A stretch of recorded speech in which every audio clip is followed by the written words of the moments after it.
Bom dia, gente. Graça e paz. Tudo bem? Que alegria.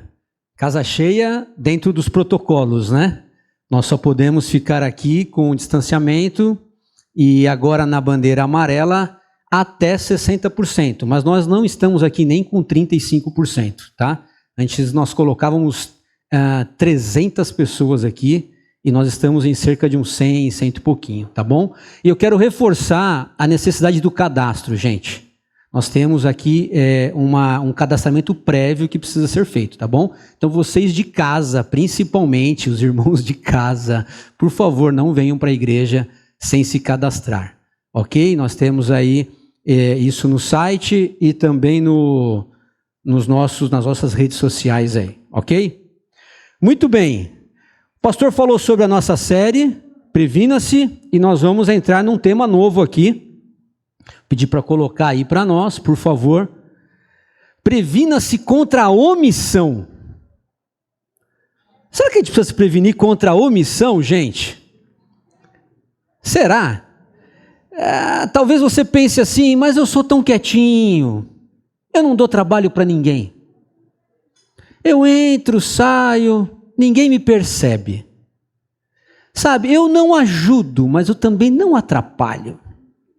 Sabe essa mentalidade que a gente tem às vezes de, olha, eu não estou fazendo mal para ninguém, gente, então tá tudo bem.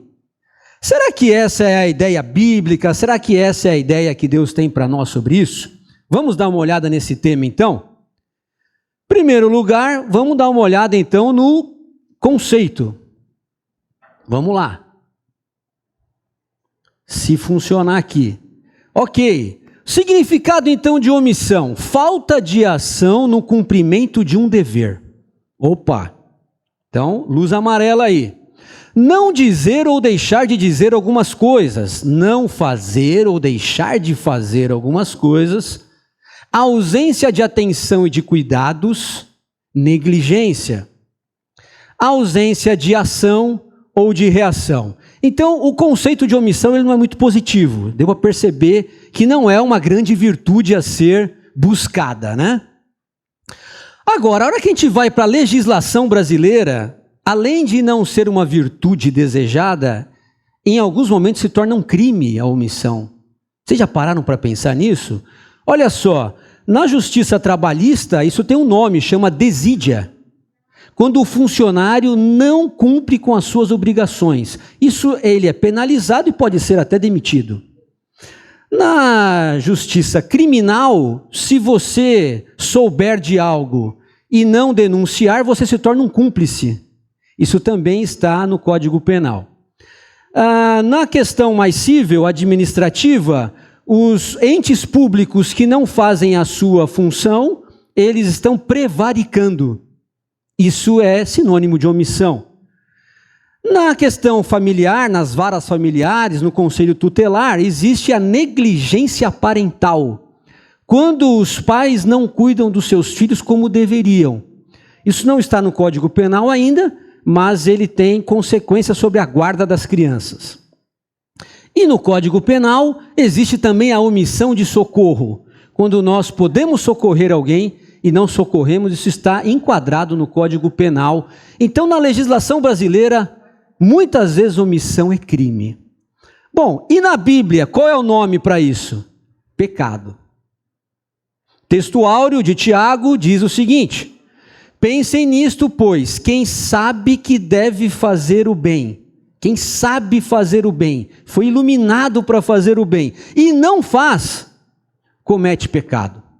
Então nós ficamos muito detidos naquela ideia de que pecado é apenas quando eu faço mal.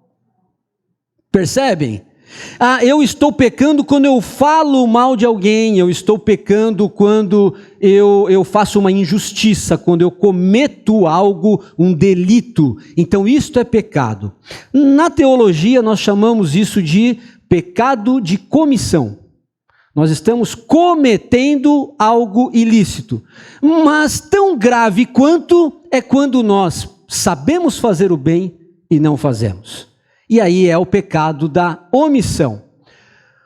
Muito bem, o resultado de tudo isso, eu vou pedir para tirar um pouquinho a janelinha aí do vídeo, só nesse slide. O resultado de tudo isso é a omissão dos nossos governantes. Nós vemos pessoas morando em situações como esta. Nós vemos o nosso sistema de saúde muitas vezes precário, nós vemos o crime organizado nas ruas e a insegurança pública, né, que deveria ser segurança, e muitas escolas e a educação sucateada. O que é isso? A omissão dos entes públicos na administração dos recursos. Então, isso é muito sério, gente, isso não é brincadeira. Na Bíblia faltariam horas para nós falarmos aqui sobre exemplos bíblicos de omissão. Desde que o homem é homem, existe omissão no mundo. Começou com Adão, que não falou nada para Eva. Depois, o profeta Eli não corrige os seus filhos. Depois, o rei Salomão é omisso com as suas esposas idólatras. Depois, o faraó é omisso na decisão de liberar o povo, e isso lhe custa muito caro para o Egito. Os 10 espias foram omissos em conquistar a terra e ficaram de fora. Eu não vou falar todas as histórias aqui, nós não vamos ter tempo. Os irmãos de Davi, todo o exército omisso diante do gigante Golias. Quem mais? Jonas, omisso na pregação de Nínive. Deus foi lá buscá-lo no fundo do mar. Esther, quase no princípio omissa, depois Mardoqueu foi lá, puxou sua orelha e ela então se coloca para libertar os seus irmãos da morte. Esse é clássico, Pilatos lavando as mãos diante de Jesus. Eu não tenho nada a ver com isso, não é? O sacerdote levita na parábola do bom samaritano, omissos diante do ferido e do pobre que foi ali açoitado, ali roubado. E nós finalizamos então esses exemplos com Mateus 25, malditos sois vós, apartai-vos de mim, não vos conheço, diz Jesus. No grande juízo acontecerá esse diálogo, pois vocês sabiam fazer o bem e não fizeram, vocês não deram de comer, vocês não alcançaram o necessitado, vocês não abriram suas casas, vocês não visitaram os presos, por isso não vos conheço. Então, gente, a omissão na Bíblia, deu para perceber que não é brincadeira. Martin Luther King, no auge da sua luta contra a segregação racial americana no século XX, diz essa frase: o que me preocupa não é o grito dos maus, mas o silêncio dos bons. Olha só. Então, muitos identificam omissão como falta de paixão. Falta de amor gera a omissão, gera o egoísmo, gera a indiferença, ok? Muito bem, eu quero ler um texto com vocês, com a igreja. Podem abrir aí em Lucas capítulo 7. Eu poderia trazer vários textos aqui para a gente falar sobre omissão, mas eu escolhi esse da mulher pecadora. Lucas 7. Que não é a história que está nos outros evangelhos, tá? Muitas pessoas confundem aquela história de Maria ungindo Jesus antes da crucificação. Aquela história de Maria foi em Betânia, essa daqui provavelmente foi em Naim, né? Por que as pessoas confundem? Porque o anfitrião tinha o mesmo nome, os dois Simão. Só que um era leproso e este é fariseu. Então, um fariseu nunca poderia ser o leproso não poderia ser fariseu, ok? E a mulher daquela história é Maria, a irmã de Marta e Lázaro, e esta não tem nome, é uma pecadora. Então a Maria, provavelmente uma prostituta, Maria não era prostituta, essa prostituta não é Maria, são histórias diferentes. Aquela outra história está em João, Mateus e Marcos, e só Lucas conta essa história aqui. A partir do versículo 36 diz assim: convidado por um dos fariseus para jantar, Jesus foi à casa dele e reclinou-se à mesa. Ao saber que Jesus estava comendo na casa do fariseu, certa mulher daquela cidade, uma pecadora, trouxe um frasco de alabastro, que é um perfume, com ela, e se colocou atrás de Jesus, a seus pés. Chorando, começou a molhar-lhe os pés com as suas lágrimas. Depois os enxugou com os seus cabelos, beijou-os e os ungiu com o perfume. Ao ver isso, o fariseu que o havia convidado disse a si mesmo, ou seja, ele pensou: se este homem fosse profeta, saberia quem nele está tocando e que tipo de mulher ela é, uma pecadora. Então Jesus, percebendo isso, disse: Simão, tenho algo a lhe dizer. E o fariseu: dize, mestre. 2 homens deviam a certo credor, um lhe devia 500 denários e o outro 50. Nenhum dos 2 tinha com que lhe pagar. Por isso perdoou a dívida a ambos. Pergunta de Jesus: qual deles o amará mais? Simão respondeu: suponho que aquele a quem foi perdoada a dívida maior. E Jesus disse: você julgou bem. Em seguida virou-se para a mulher e disse a Simão: vê esta mulher? Entrei em sua casa, mas você não me deu água para lavar os pés. Ela, porém, molhou os meus pés com as suas lágrimas e os enxugou com os seus cabelos. Você não me saudou com um beijo, mas esta mulher, desde que entrei aqui, não parou de beijar os meus pés. Você não ungiu a minha cabeça com óleo, mas ela derramou perfume nos meus pés. Portanto, eu lhe digo, olha a conclusão: os muitos pecados dela lhe foram perdoados, pelo que ela amou muito. Mas aquele a quem pouco foi perdoado, pouco ama. Então disse Jesus a ela: seus pecados estão perdoados. Os outros convidados começaram a perguntar: quem é este que perdoa pecados? Jesus então diz à mulher: sua fé a salvou, vá em paz. Nós temos aqui alguns personagens principais aqui na história, que talvez a gente vá se identificar com alguns deles. Com quem que você se identificou mais? Nós temos o primeiro, que é o fariseu, que foi omisso, foi repreendido por Jesus. Falou: olha, eu vim aqui como convidado especial na sua casa e você não me deu água para lavar os pés da estrada cheia de poeira. Isso é uma falta grave. Você também não me saudou com um beijo de boas-vindas. Isso era prática naquela época, receber o convidado com um beijo. E você não ungiu a minha cabeça com um perfume, que é sinal de recepção, de deixar o convidado ser exaltado.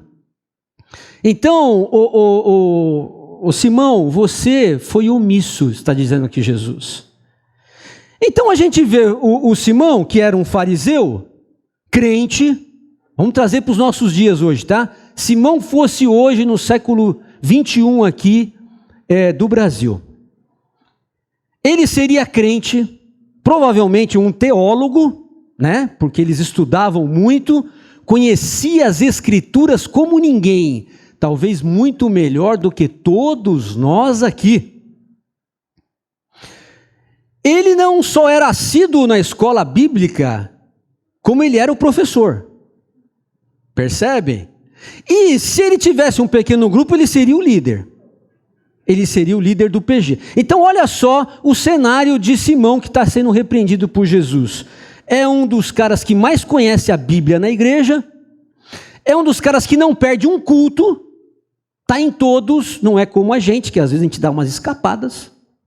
É o cara que dá o dízimo até da hortelã, o cara dava as ofertas e os dízimos tudo certinho conforme a lei, senão ele não seria um fariseu. Ele era doutor da lei, ensinava todo mundo na escola bíblica, líder de pequeno grupo, era o cara. Se ele entrasse aqui com esse perfil, todo mundo, esse sim, esse nós vamos colocar ele de pastor aqui, porque ele é o cara. Mas para Jesus era um omisso. Para Jesus ele estava sendo repreendido. Olha só como a gente muitas vezes precisa mudar um pouco a nossa cosmovisão, de como a gente olha, né, a espiritualidade das pessoas. Nós olhamos muito pela aparência e Jesus vê o coração. Então talvez você tenha se identificado um pouco com esse fariseu, que está rigorosamente na lei, mas insensível à dor do próximo. A mulher entra, chora, e ele nem aí. A mulher ali derramando o seu coração, entregando a si diante de Jesus, e ele só preocupado em julgar a postura da mulher e a vida dela, e que ela é de má fama. Então muitas vezes a gente tem que tomar muito cuidado com isso. Não é esse cenário religioso que nos aproxima de Deus. Ele contribui, mas é muito mais a intimidade com Deus e com o seu povo do que essas ordenanças todas que muitas vezes a gente busca. Um segundo personagem na história é a mulher. E essa mulher não foi repreendida pela omissão, pelo contrário, engajamento puro. Essa mulher, primeiro, ela sabia que ela não tinha boa fama na cidade, mas ela corre o risco, ela paga o preço de ser exposta, de ser envergonhada. Ela sabia que entrando na casa de um fariseu, de um doutor da lei, ela seria altamente julgada. Ela sabia disso. Ela sabia que a má fama dela corria pela cidade, mas ela não se preocupou em ficar omissa. Por quê? Porque ela amou muito Jesus, e ela queria estar aos pés de Jesus, e ela reconheceu a sua carência de pecadora. Então ela precisava de um Salvador. É isso que a história de Jesus conta para Simão. Ele fala: Simão, sabe por que o cara lá foi perdoado pouco? Porque a dívida dele era pouca. E é isso muitas vezes que os religiosos pensam: Jesus não precisa me perdoar muito não, só um pouquinho, porque eu erro pouco. Percebem? É isso, a cabeça do religioso é essa. Olha, é quase como se eu estivesse fazendo um favor para Deus de ser crente. Tem gente que às vezes pensa isso: olha, pastor, você tem que agradecer que eu estou no hall de membros aí da sua igreja, porque eu sou muito importante aí para vocês, o meu dízimo é grande, né? Eu sou uma pessoa atuante em todas as áreas, e parece que está fazendo um favor para Deus de ser cristão. Mas a mulher não, a mulher é aquela que bate no peito e fala: Senhor, tem misericórdia de mim, porque eu não valho nada. Eu não tenho valor em mim, eu sou pecador e eu preciso da tua graça, eu preciso do teu perdão. E ela se coloca aos pés de Jesus em sinal de humildade, de submissão, de entrega total, de renúncia. Só faz isso quem está engajado, quem está comprometido, quem ama o Salvador. E ela foi buscar esse Salvador com todas as suas forças, ainda que ela fosse ser julgada. E ela chega ali diante do Messias, diante do Cristo, e sente aquela acolhida do Mestre, e ela começa a chorar. Aquilo não estava no script dela, mas ela começou a chorar aos pés de Jesus, e ela começou a ficar talvez ali incomodada com as lágrimas, e molhando os pés, e os pés de Jesus estavam com areia da terra. E ela ali, o que ela faz? Ela não tinha trazido uma toalha, não tinha sido planejado, ela solta os cabelos. É um outro ato de coragem. As mulheres só soltavam os cabelos para os seus maridos em casa. As mulheres andavam com véu e cabelos amarrados, fechados, cobertos a cabeça. Mas ela solta ali os cabelos para enxugar ali os pés de Jesus, talvez para que não fosse tanto incômodo. Que coragem! Gente, muitas vezes Deus espera de nós isso, sabe? Que a gente quebre um pouco os protocolos. Qual foi a última vez que você chorou diante de Jesus? Qual foi a última vez que você se derramou como essa mulher? A gente fica tão preocupado com o que o outro está vendo. A gente às vezes não levanta uma mão para adorar o Senhor na igreja. Sabe? Qual foi a última vez que você se rendeu, se prostrou de joelhos ao Senhor? Se entregou de coração? É isso que Deus estava honrando naquela mulher. Ele não estava honrando o pecado dela, mas o ato de buscar um Salvador. E nós temos também o Mestre, que é o Salvador da história. E ele está ali, a gente precisa entender isso também, porque a repreensão a Simão é para o seu bem. Jesus não nega a salvação para Simão. Ele diz na parábola que ele contou que os dois foram perdoados. Tanto quem devia muito, quanto quem devia pouco.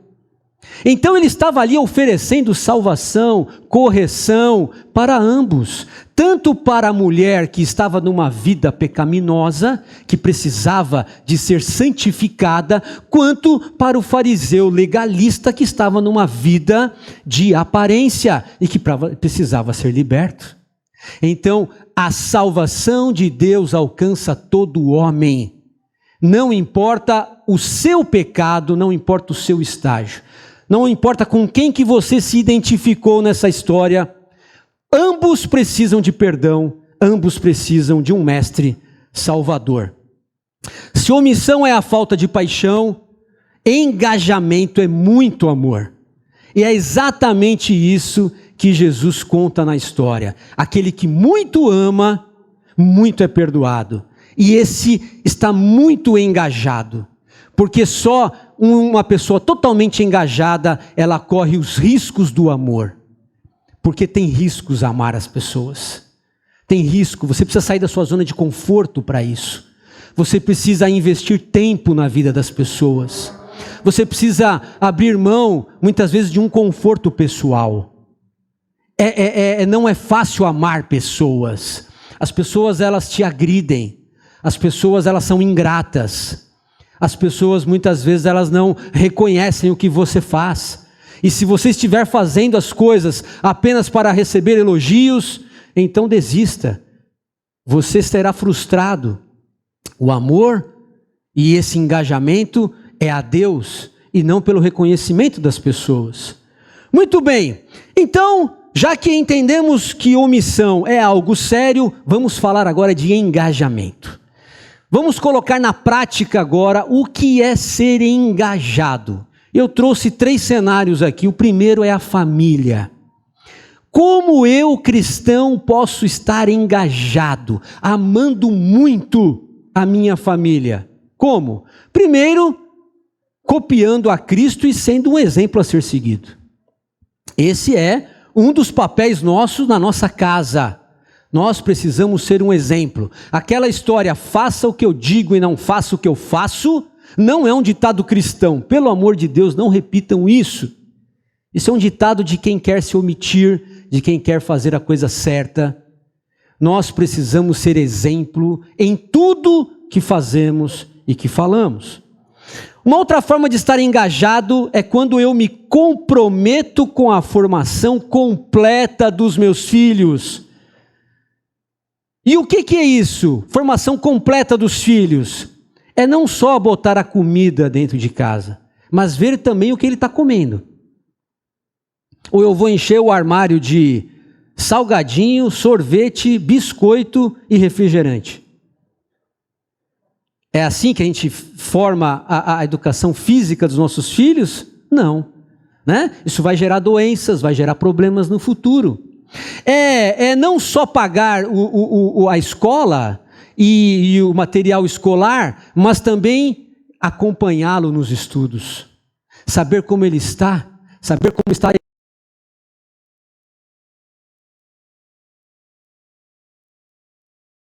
cuidando também da sua formação emocional, com um bom ambiente familiar, cuidando da sua formação espiritual, conversando com seus filhos sobre os valores, sobre a ética cristã, sobre a cosmovisão cristã, lendo a palavra juntos, orando juntos, mostrando aos seus filhos o que é ser verdadeiramente um filho de Deus e o que é ser uma casa aonde Cristo reina.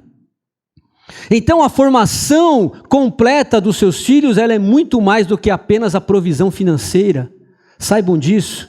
É também ouvi-lo, é também aconselhá-lo, é um ombro amigo. Então, agora, o que muitas vezes a gente faz? Dá muito trabalho ter filho, gente. É melhor não ter, né? Então, é isso. É por isso que a Bíblia diz que para você amar, você tem que correr riscos. Então, ter filhos é correr riscos, sim. Você vai muitas vezes deixar de fazer uma coisa para você, para fazer para os filhos. Você vai muitas vezes deixar de um compromisso, eu até coloquei aqui, priorizo minha família acima dos meus projetos pessoais, né? É isso. Eu estou engajado na família, eu não estou pensando apenas em mim. Eu não estou pensando apenas no meu futebol à noite. Eu não estou pensando apenas na minha estética, na minha beleza. Eu estou pensando no melhor da minha família. Eu estou engajado para que todos estejam bem. Então é isso. Muito bem. Engajado na família também tem a ver com filhos. Porque está cheio de filhos, gente, que querem botar as regras em casa.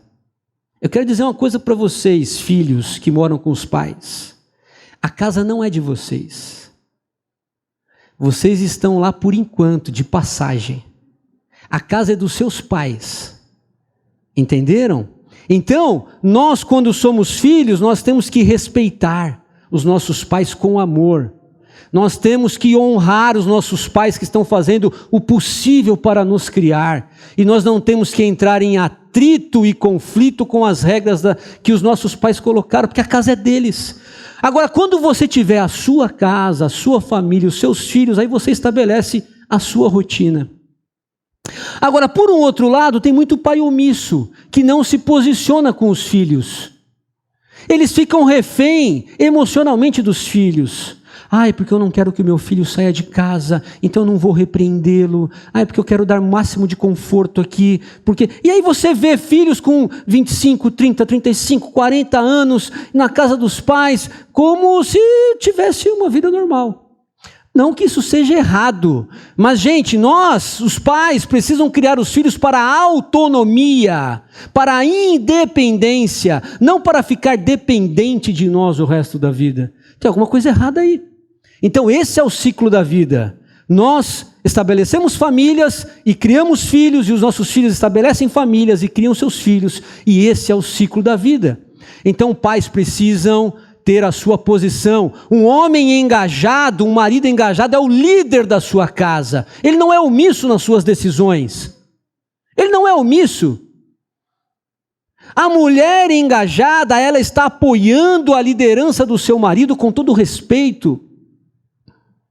E ela está ali servindo a sua casa com o que ela tem de melhor. E o marido engajado, ele está amando a sua esposa como Cristo amou a igreja. Então a gente pode falar de uma série de coisas aqui que a gente não vai ter tempo e nem é o propósito focar nisso. Mas engajamento familiar é o que Deus espera de nós. Ordene estas coisas para que sejam irrepreensíveis, diz Paulo a Timóteo. Se alguém não cuida de seus parentes, e especialmente dos de sua própria família, negou a fé, e é pior do que um descrente. Então nós temos texto bíblico, nós temos referência, nós temos o exemplo de Cristo, e nós temos a igreja para nos ajudar a ser engajado na família. E o engajamento na igreja, no ministério, nas coisas de Deus, no reino de Deus? Como é que a gente percebe que está engajado em tudo isso? Quando eu me ofereço para fazer o que sei fazer de melhor. Porque tem muita gente que é omisso em tudo isso. Não, eu não tenho dom nenhum, eu não sei fazer nada, é por isso que eu entro, sento e vou embora. Entro, sento e vou embora. Parece um hotel aqui. Então a pessoa chega, senta, toma uma aguinha gelada, um ar-condicionado, ouve uma palavra que alimenta a sua alma e vai embora.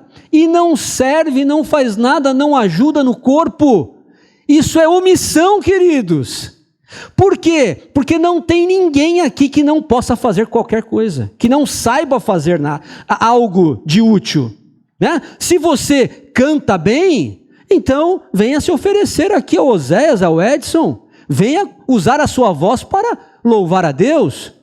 Mas por que muitas vezes não fazem? Porque não querem pagar o preço dos ensaios. É por isso, pouco ama, pouco entrega. O que muito ama, muito entrega. Eu não sei cantar, mas eu sou ótima na limpeza de casa, então vem aqui, chegue mais cedo, vamos varrer aqui a entrada. Entende?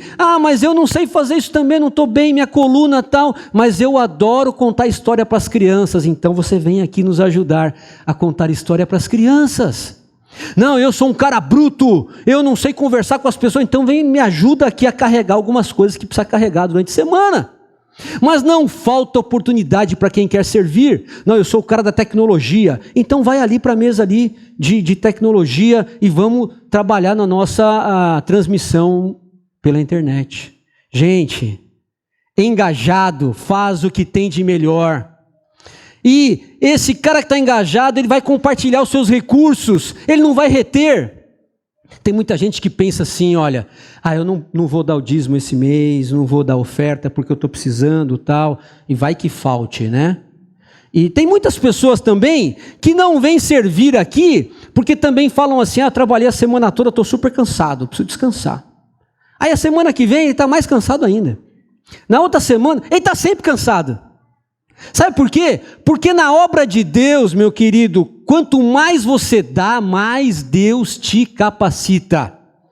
Quanto mais eu me entrego para o Senhor, mais energia eu tenho para vir aqui de novo. Quanto mais eu invisto nas pessoas, mais Deus me dá para investir de novo. E a palavra de Deus diz que quanto mais a gente retém, mais some. Aquela pessoa que fica pensando, não, eu tenho os meus recursos porque eu sou organizado, porque eu guardei, porque eu fiz, eu investi, e eu isso e aquilo, eu tomei as decisões certas na vida, tal, não sei o quê. Daqui a pouco, meu amigo, você vê que a sua capacitação não é suficiente. Vem uma situação, vem uma crise, vem um desemprego, vem isso, vem aquilo, você se vê sem nada, e cadê a sua capacidade toda? Mas aquele que está sempre investindo, sempre amando muito, sempre doando muito, nunca falta. Nunca falta, querido, para quem está sempre se doando. Muito bem, que mais? Opa, perdão, acho que eu apertei o botão errado aqui. Vamos lá. Engajado na igreja, eu estou atento, eu me envolvo nas necessidades do grupo, eu estou atento à necessidade do meu próximo, eu não finjo que não é comigo. Quando aparece aqui como chama? Uma solicitação de ajuda missionária, de ajuda para um projeto, as pessoas pensam, o omisso pensa assim, alguém vai dar. E tem tanta gente aqui, olha, 100 pessoas, o meu não vai fazer falta não. O pessoal está assistindo aí, tem gente com mais dinheiro aí assistindo que eu. Eu não vou dar não, porque tem gente que vai dar. Vai ficar tranquilo que Deus sempre levanta alguém, e levanta mesmo. Só que você, meu querido, está perdendo a bênção. Você está retendo, e o seu coração está entrando num ciclo vicioso. Muito bem.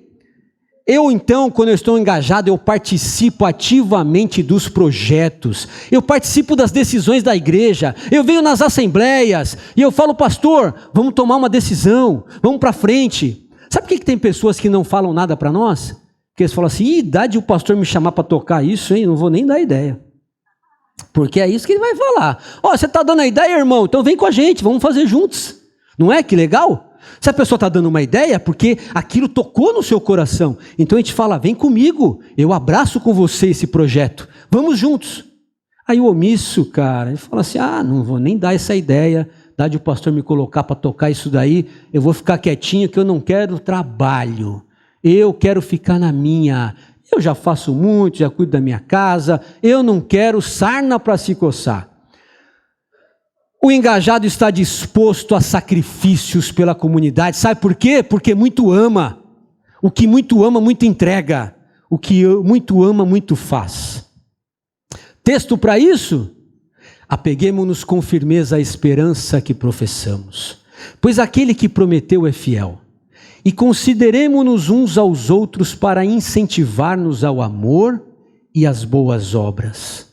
Olha o projeto de Deus para nós como corpo. Não deixemos de reunir-nos como igreja, segundo o costume de alguns, mas encorajemo-nos uns aos outros, ainda mais quando vocês veem que se aproxima o dia. Então, queridos, enquanto temos oportunidade, Deus espera que nós estejamos reunidos, um encorajando os outros para a boa obra, para o amor e a boa obra. Esse é o projeto. Quem não está nesse projeto, pecado de omissão. Simples assim. Não dá para embelezar o capeta. Tem gente que fica botando maquiagem nele, penteia o cabelo, quer deixar ele bonitinho. Essa daqui é a verdade crua. Muito bem, e a última esfera que eu trouxe, será que é o projeto de Deus que a gente esteja engajado na sociedade? Vamos ver. O engajado, o cristão engajado na sociedade, ele é um cidadão exemplar no cumprimento das leis e da ordem. Ele é um exemplo, ele paga os seus impostos, ele faz certinho, ele pede a nota fiscal, ele não compra sem nota porque é mais barato, entendeu? Ele não compra o pirata porque é mais barato, ele está ali cumprindo, ele não sonega o imposto porque o governo já tem muito dinheiro e não sabe como usar. Não, ele está ali fazendo a coisa certa, fazendo as licenças certas, né? Então, é exemplo em tudo. Muito bem. O engajado também na sociedade dá o seu melhor na sua área de atuação. Então eu sou um sapateiro, eu vou apresentar o melhor sapato. Eu sou um marceneiro, eu vou fazer o melhor móvel. Eu sou um professor, eu vou dar a melhor aula. Eu sou um médico, eu vou fazer o melhor atendimento. Eu vou fazer sempre o meu melhor, porque eu estou engajado, eu muito amo o que Deus tem para mim, então eu vou dar muito que Deus tem me dado. Participo dos debates públicos que impactam numa vida melhor para todo o coletivo. Eu não vou me ausentar. Tem cristão que não vota. Como assim? Você não vai votar? Você não vai participar dos debates públicos? Ah, não, é que é melhor eu não votar, que assim pelo menos nunca vão falar para mim que eu votei errado. É verdade, você nunca vai votar errado. Mas você não está votando, você está omisso. Né? Eu não vou entrar nesses debates de política tal, porque, gente, nós precisamos prestar muita atenção do que as pessoas estão fazendo ao nosso redor. Todas as decisões políticas impactam nas nossas vidas e na vida das pessoas ao nosso lado. Quando eu mostrei aquelas fotos lá de hospitais cheios, de pessoas morando perto de um esgoto, do crime organizado na rua, o que é isso? É falta de políticas públicas. E cadê o cristão? Cidadão engajado, participando de tudo isso. Então nós precisamos nos posicionar. Eu sirvo a comunidade com os meus recursos, o que eu tenho. Pode ser dinheiro, pode ser tempo, pode ser ajuda, pode ser conselho, mas eu estou ali participando. Para vocês saberem, a igreja está se organizando numa OSC, numa organização da sociedade civil, para que os projetos sociais da igreja tenham maior amplitude. E aí, quantos vão estar engajados, amando muito tudo isso e participando dos projetos sociais? Veremos. O tempo nos dirá, né? Quando os projetos forem lançados, quantos voluntários estarão aqui para amar muito e estar engajado na sociedade? Muito bem. Texto para isso? Assim brilha a luz de vocês diante dos homens, para que vejamos as suas boas obras e glorifiquem ao Pai de vocês, que está nos céus. O segredo daquela história, para a gente fechar, queridos, é este versículo. Portanto, eu lhe digo, os muitos pecados dela lhe foram perdoados, pelo que ela amou muito. Então, se omissão é falta de paixão, e nós queremos nos vacinar contra isso, nós precisamos de mais amor. Nós precisamos amar muito. Nós precisamos amar demais. Deus, a sua causa, o seu reino, a sua igreja e as pessoas e o próximo que Ele colocar perto de nós. Eu fecho então com esse texto aqui, que vai dizer que amar é engajar-se na prática. Esse texto é muito conhecido. Um outro fariseu chega para Jesus perguntando o que fazer para herdar a vida eterna, e Jesus lhe devolve com uma pergunta. Ele fala, mas você é um perito na lei, então você sabe o que está escrito lá. O que está escrito na lei para herdar a vida eterna? E essa é a resposta do perito. Ame o Senhor, o seu Deus, de todo o seu coração, de toda a sua alma, de todas as suas forças e de todo o seu entendimento, e ame o seu próximo como a si mesmo. Aqui, e aí Jesus responde para acabar esse diálogo, né? Ele fala, respondeste bem, faze isto e viverás. Ok? Vida eterna é sinal de amor, mas não é amor por amor, é um amor que vem o que e o como. Aqui está mostrando a intensidade do amor que Deus espera de nós. Não é um amor qualquer, não é um amor barato, não é um amor interesseiro, não é um amor superficial, não é entregar um pouquinho e reter o resto, é entregar tudo. Olha o que o texto diz, ame o Senhor teu Deus de todo o seu coração. Como é que nós temos amado ao Senhor? É dessa forma? É com todo o coração?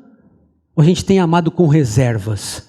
Não, Senhor, olha, esse assunto eu não quero que o Senhor se intrometa. A gente faz isso muitas vezes. Olha, Senhor, nessa questão aqui emocional, nessa questão de relacionamento, olha, esta pessoa que eu conheci, ela não é cristã, ela não te ama, ela não te serve, mas o meu coração diz que é ela. Então, eu já sei o que o Senhor vai me dizer, então o Senhor fica de fora dessa decisão, que essa decisão é minha.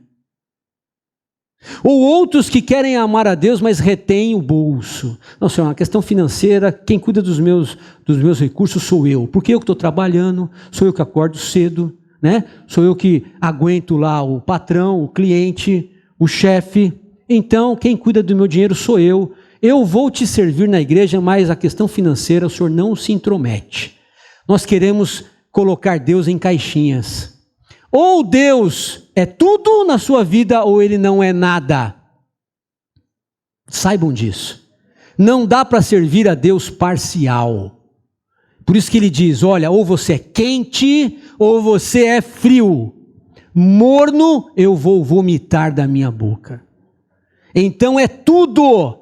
Ame ao Senhor de todo o teu coração, com a tua emoção, querido. Tem muita gente que às vezes a gente fica muito racional. Eu já estou acabando. A gente vai crescendo no conhecimento da palavra, a gente vai ficando cheio de proformes, cheio de conhecimento e tal. E a gente esquece de entregar o coração para Deus mais. A gente, sabe, não tem mais emoção. Não tem mais emoção. Não ri, não chora, não grita, não canta, não faz nada. E fica só no ritual. Todo o seu coração, toda a sua alma, suas decisões, toda a sua força, todo o seu ânimo. Aonde você tem colocado a tua força, meu querido? Aonde você tem gasto suas energias? O Senhor está nessa jogada?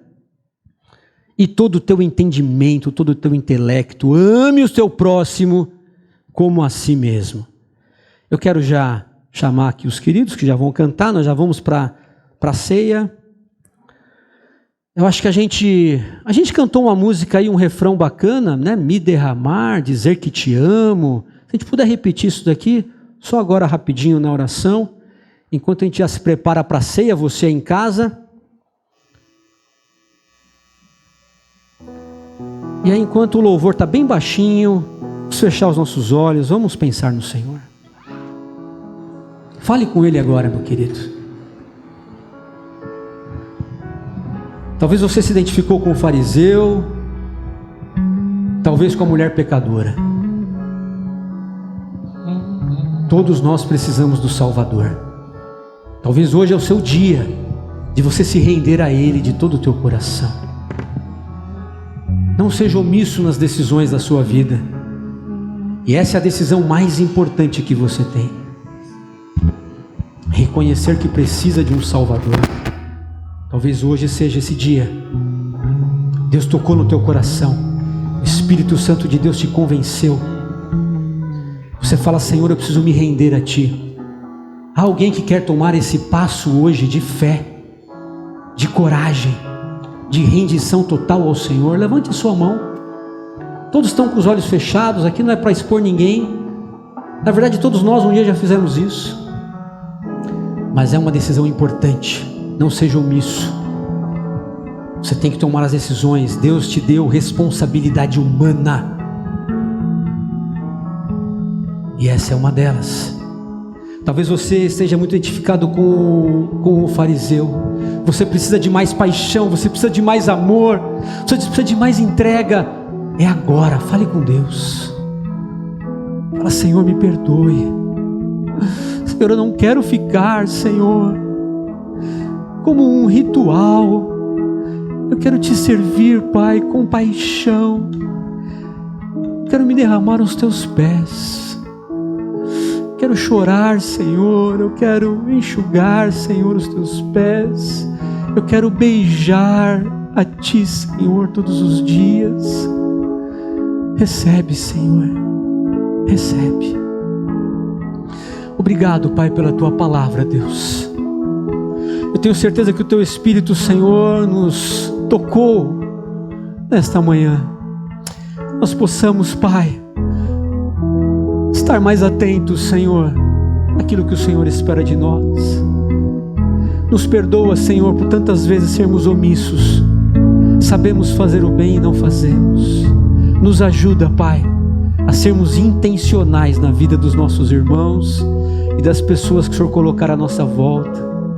Engajado na família, engajado na igreja, na sociedade, no trabalho. Deus, é o Senhor que nos capacita. Em nome de Jesus te agradecemos. Amém, Senhor.